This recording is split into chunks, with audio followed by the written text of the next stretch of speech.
Bush Luby. I was in the Philippines, Group 13B, located in Tuguegarao, Cagayan Province in northern Luzon, the Philippines. And the years were? From 1964 to 66.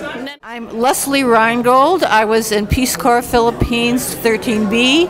I was in Sara, Iloilo Province in the island of Panay in the Philippines. Susan Wilson Bowditch. I was stationed in Malolos, Bulacan, the Philippines, as a science teacher from 1964 to 1966. I'm Bonnie Tank. I was assigned to Tarlac in the Philippines, 1964 to 67. I'm George Duncan. I served in the Philippines from 1965 to 1967, teaching at Mindanao State University in Marawi City. My name is Judy Harrison. I was Poppy, Judy Poppy, and I lived in the Philippines 1965 to 67. It was Group 14. And where were you in the Philippines? I was in Mindanao, on the island of Mindanao, and Davao del Sur, out in the province my first year, and I lived in Davao City my second year. I just remember loving to be with my family. I lived with a Filipino family. I had 5 sisters and a nanay and a tatay. My husband and I went back there in 1999 to do a Habitat for Humanity bill, and my nanay was still alive, and I was delighted. My name is Joe Riley, and I was in Philippines 1965 to 1967. And I was assigned in Haniwai, which is the closest town would be Iloilo. And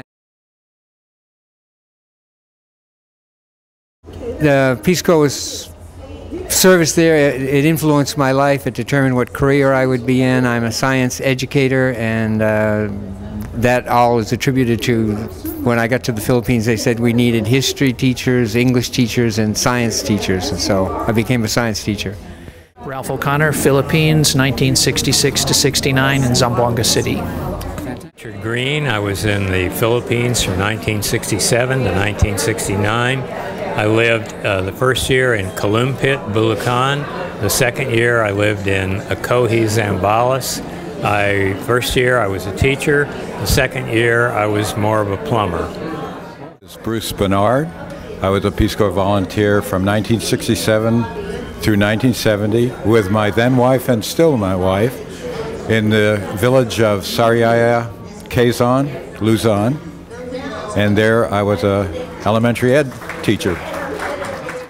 I'm Larry Gordon. I was a Peace Corps volunteer in the Philippines from 1972 to 1975. I worked in developmental planning in the city of Baguio. And also, I was in Cagayan de Oro, a city on the north part of Mindanao, the big southern island.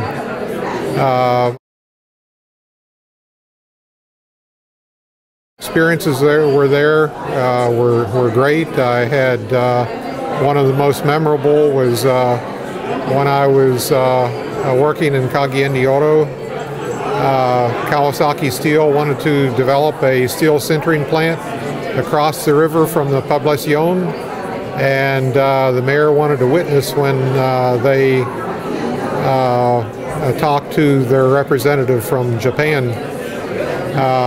To make a long story short, it was not developed outside the Poblacion, but it was developed right outside the corporate limits of the city, which disrupted 3 municipalities and dislocated people that were farmers and people that grow copra up to the mountains where they had no livelihood. I was there under martial law during the Marcos administration, so I went through 1,000 presidential decrees. After the Peace Corps, I stayed on there. I'm a veteran. I used the remainder of my GI Bill to go to the University of the Philippines.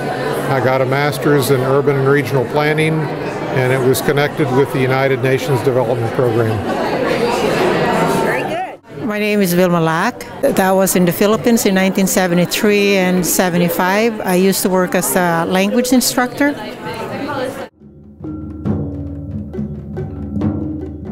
It was a pleasure to be able to get involved with the Americans and to be able to share the language and the culture, the differences of it was an experience. Very good. Okay, my name is Lonnie Locke. I served in the Philippines from 1975 through 1979. My main role was working with the dairy industry on the island that I was serving at. Any anecdote with a cow? All kinds of them. Okay. First of all, they're all just like the people. They're all very, very short. Okay. But yeah, we had all kinds of things. A lot of the pastures were in coconut fields, things like that, or citrus groves, kind of dual purpose. The cattle would fertilize and keep weeds down and so forth. Oh, okay. Mark Solon. I was in Peace Corps Philippines from 75 to 77. I went to a northern area north of Manila to a research center that was working with shrimp, and I wanted to bring some of these shrimp for breeding, freshwater shrimp, to my area for a breeding project. And I took the train to the town that I was in, which is about 200 miles south of Manila. Well, unfortunately, there was a typhoon at that time, and the tracks got washed out. So we were stranded in the middle of nowhere, and here I had my bags of shrimp that I was carrying. And what they did is the local people have these little wooden platforms with wheels that they use to put on the rails. So some of the local people there were 3 volunteers together and gave us big taro leaves. So we each had a big taro leaf to keep the rain out of our face. And we were pushed down the track about 5 miles to the next little town where we could pick up a bus. And from then I got to the town I lived in, and as I walked around to catch the little tricycle to the town, to my house, I stepped in a storm drain that didn't have a grid, and one of the shrimp bags popped open, and just kind of lost it there. But I got back with a few shrimp intact, and it was quite a wet story, but an adventure. Carol Montgomery Kuhlman. I was in the Philippines from 1975 to 1978. I was a nutrition education and community development volunteer. And one of the things we did in the country was a good thing. The Marcoses were in power then, and the nutrition program was the First Lady Imelda Marcos's pet project, which is why most of us were assigned to that. And we would go as community development volunteers, help identify malnourished children, and then work with the rural health people and the technical people on the island. We were assigned to try to help do an intervention with high calorie, high oil, and protein little packets of food we would make. And it did have an impact. Fortunately, on my island, it only had 6 towns. I was in the capital, and we were able to start a little food processing plant called a NutriPack plant, and we got great support from the governor and the mayor.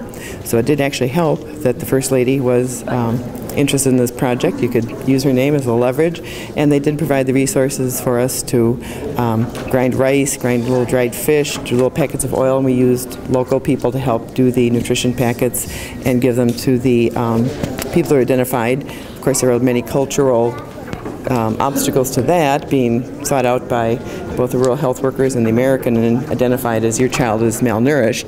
But when they realized there was a benefit and we could actually make a difference in their family life, they appreciated it. So it was great work, and I was glad to be a part of it.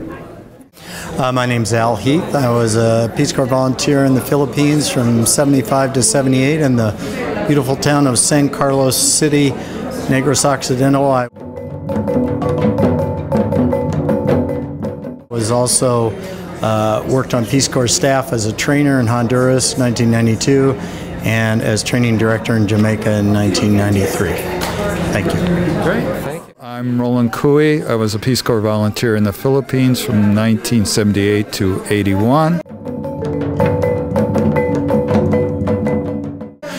what I remember most, or one quick story from there, was the New Year's Eve celebrations, where, of course, being a tropical country, you could be outside celebrating New Year's, and everybody was making all sorts of noise. They attached things to their motorcycles, and it was just, I was in a very rural town, and there was a lot of noise, and it was a good thing it was rural. So.